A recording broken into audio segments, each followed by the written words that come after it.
welcome to this video, viewers. This is part 3 to my 4-part series of ranking every beast in Beast Quest from series 1 to 10. So in 15th place we have Trillian, the 3-headed lion. Trillian was amazing. His death, not what I expected. The prologue, not what I expected. The fight was for nearly the entire book, and I either like my battles lasting for absolutely ages or being about 1.5 chapter long. And it was just amazing. But I don't get how on the front cover this head and this head are ready to attack Tom, and they look like they're absolutely raging, but then this one is just calm.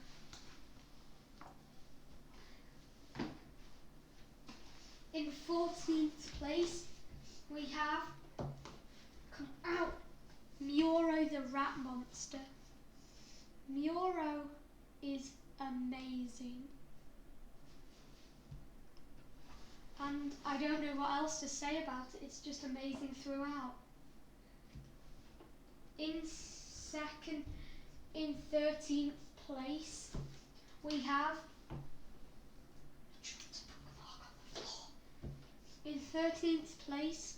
we have Naga the sea monster. Naga, its final battle isn't as good as Muro's, but I think the prologue is better than all of Muro combined. Oh yeah, the prologue combined with that fight with all the bounty hunters and when Tom and Elena were Tom wasn't in the stocks. That was Elena and what was the other one called? Fedora. Next we have, I can't get it out, Vespic the Wasp Queen. Vespic is just amazing. The prologue's not very good, but I think the rest of it makes up for it very, very well. Velmal gets cut in half. Everyone dies, but if you've heard the name of Velmal dies. Well, everyone thinks Velmal dies, but if you've heard what the name of series 15 is, you know he's survived. Because series 15 is called Velmal's Revenge. But it was an absolutely epic battle. One of my favourite aerial battles, like an aerial battle around a castle. Doesn't get much better than that.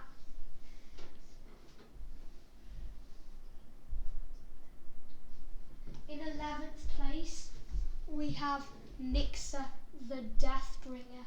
I'm actually going to move this pile onto here so it's easier to reach, and then the pile that I've already done right here.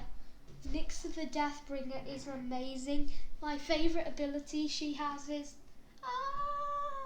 that scream where if you hear it, it stabs into your ears and you bleed to death. It's just absolutely amazing. I'd give it a 9.89 out of 10.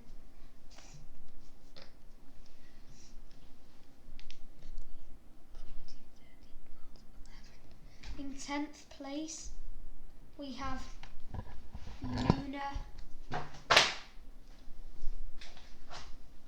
Luna the Moon Wolf. Luna, I think I like Luna better than Nixa. Her death makes her, I like her death because she trips over gets impaled on a branch of gore, because the forest, well, everything in the forest is covered in blood, what I also like. But then the bad thing about her death is it just made her look a bit weaker. But then, apart from that, I think it makes up for it. And then, in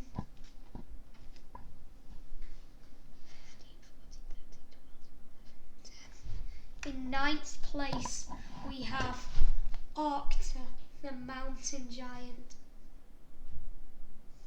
Arcta's just absolutely amazing. We have a battle on the edge of a cliff. I don't know how it's possible to get much better than that. Not to mention the prologue, the landslide, and everything else. In 8th place, we have the next book with Arcta in, Sultra the Stone Charmer. It's like last episode when we had Cronus, then I think I got it in the wrong order. I think it was we had Cronus, then Arachnid, then Nanook. Sultra was amazing. I loved her ability to turn things to stone. Definitely one of the creepiest Beast Quest books I've ever read. Oh, stone is your destiny. I'm just trying to mimic some of Sultra's words. Destiny and danger.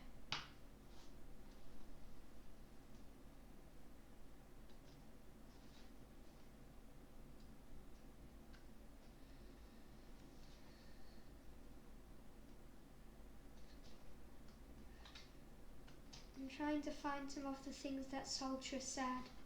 Yeah, here's Arcta in Sultra the Stone Charmer.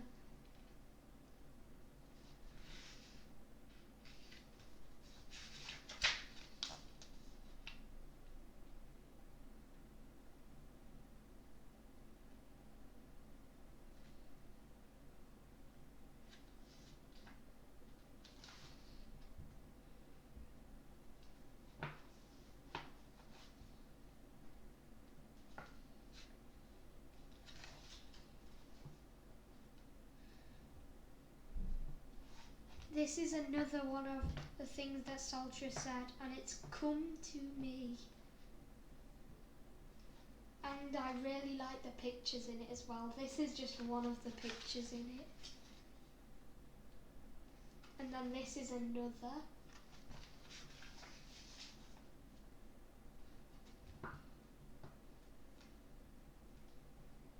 Oh yeah, here it is. Cold is no danger, crooned Sultra's voice. Stone is your destiny. Sultra also says, as this, too late, the sun is low, the day is done, come be stone with me. And I can't remember what else Sultra says. Oh yeah, I also love that picture when Tom catches the blade, the sun on his sword, and it whips back Sultra's cloak to reveal all just bones. 1, 2, 3,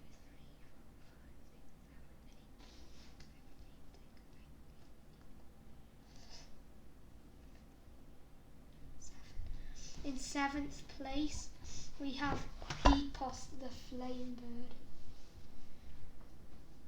Epos is one of the best final battles I've ever seen. I loved how, my favourite part in Epos was the final answers when everyone thinks Epos is dead.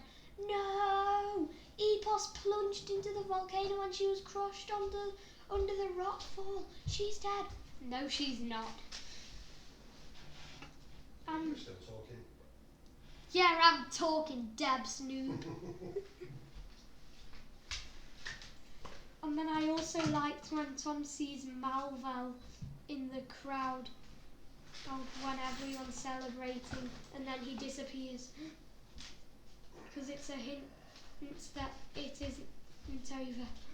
He might be alive. He might be alive. He is alive. Then in 6th place, you might have been wondering why I have that open right there, because I don't actually have the book in 6th place, and that's because I gave it to one of my friends called Alice, and that one is Targus the Horseman. Targus, I just realised that in the other 2 Beast Quest books before this, I hadn't put Sepron in, and Sepron's not in this one, so I'm going to have to put Sepron in the I just swapped Targus with Sepron. Well, Sepron the Sea Serpent was absolutely amazing. I loved his ability to create tidal waves. And it's just amazing throughout, and that's all I can say about it. Then, in 5th place, we have Series 3, The Dark Realm, book number 1. Torgor the Minotaur. Torgor. I didn't put it up this high because it sets up the series very well, because it does not set up the series very well. It's supposed to make all the others look better than it, but it makes Score look absolutely trash, what Score is. It doesn't set up the series very well, but it's my 3rd favourite in the series. And my next 2 favourites are going to be coming up soon. One of them is coming later on in this part, and then the next one's coming in the final part as my favourite one. In 4th place, Dottie, what are you doing? That's not the name of the beast in 4th place. In 4th place, we have Noctilla the Death Owl. Noctilla is so good. It sets up the series really well. It makes all the beasts look better than it, except Shamani, Doomskull and Tecton. This one, Lustor and Voltrex were amazing. Lustor and Voltrex are coming up in the next episode. This one is just, I don't know how to say how good it is, and I did not expect her to throw boiling tar everywhere. What are you doing, Dottie? I was using that box to carry all the books up and down on the stairs, because I literally recorded part 1 and part 2. Right before this one, I'd put all the beasts from this one. I'd put all the beasts from part 2 in that box. I carried it upstairs, put all of them back on my shelf, then got all the ones for part 3 and carried those downstairs in that, and now I'm supposed to carry those downstairs with Dottie in it. In 3rd place, we have Madara the Midnight Warrior. Best prologue I've ever read. Not the best final battle. Prologue makes up for it. And that's all I have to say about it. It's also really creepy, and I like that it's really creepy. In 2nd place, I have Cayman the Gorgon Hound. So I think you can guess what the final beast of Gorgonia is going to be in the last one. Cayman was the original beast that killed herself.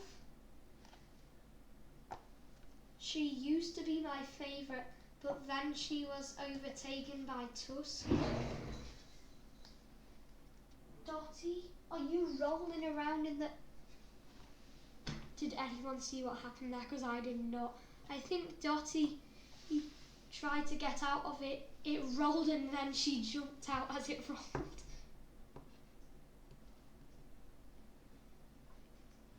Cayman is... There's nothing bad I can say about it. The prologue. Cayman's hardly seen in the prologue. But then that's because her eyes are what the person in the prologue. What's he called? Oh, he's just called the injured rebel. It does not give him a name in the prologue. But it's because he thinks that Cayman's eyes are the lights to the rebels' camp. Then, where'd Dottie go? In first place, we have Crest or the Crushing Terror. Crest is just amazing throughout. My favourite book of that series. Once again I swapped the beasts around. That one was supposed to be carnivore, but I put Crest all there. Ah! I'll just have to go with